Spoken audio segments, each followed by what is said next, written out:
Hi hello నమస్తే అందరికి welcome to my channel. Independence day శుభాకాంక్షలు అందరికి. మన భారతదేశ ప్రజలందరికీ స్వాతంత్ర దినోత్సవ శుభాకాంక్షలు. మన భారతదేశానికి 80వ స్వాతంత్ర దినోత్సవం ఇది. అందుకే ఈ రోజున మనం ఇండిపెండెన్స్ డే జరుపుకుంటాం. మన భారతదేశానికి 1947 ఆగస్టు 15న స్వాతంత్ర్యం వచ్చింది. అందుకే మనం ఈ రోజు ఇండిపెండెన్స్ డే జరుపుకుంటున్నాం. ప్రముఖ భారత స్వాతంత్ర్య సమరయోధులు అల్లూరి సీతారామరాజు మన్యం వీరుడు బ్రిటిష్ వారికి వ్యతిరేకంగా మన్యం విప్లవాన్ని చేపట్టారు. అదే విధంగా ఉయ్యాలవాడ నరసింహారెడ్డి రాయలసీమ ప్రాంతంలో బ్రిటిష్ పాలనకు వ్యతిరేకంగా తొలి తిరుగుబాటు చేసిన వీరుడు. ఝాన్సీ లక్ష్మీబాయి 1857లో సిపాయిల తిరుగుబాటులో విరోచితంగా పోరాడి గెలిచిన వీర వనిత. అదే విధంగా మహాత్మా గాంధీ అహింస మార్గంలో సత్యాగ్రహం ద్వారా స్వాతంత్రోద్యమాన్ని నడిపించారు. నెక్స్ట్ భగత్ సింగ్ దేశం కోసం ప్రాణాలు అర్పించిన యువ విప్లవ వీరుడు.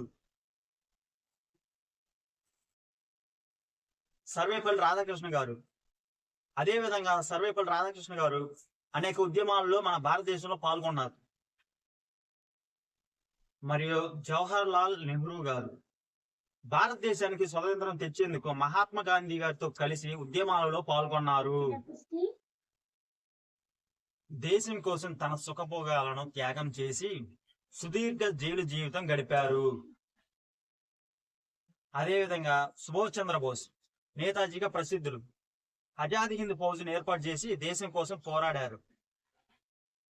అలాగే సర్దార్ వల్లభాయ్ పటేల్ లోహపురుషుడు దేశాన్ని ఏకం చేయడంలో కీలక పాత్ర వహించారు.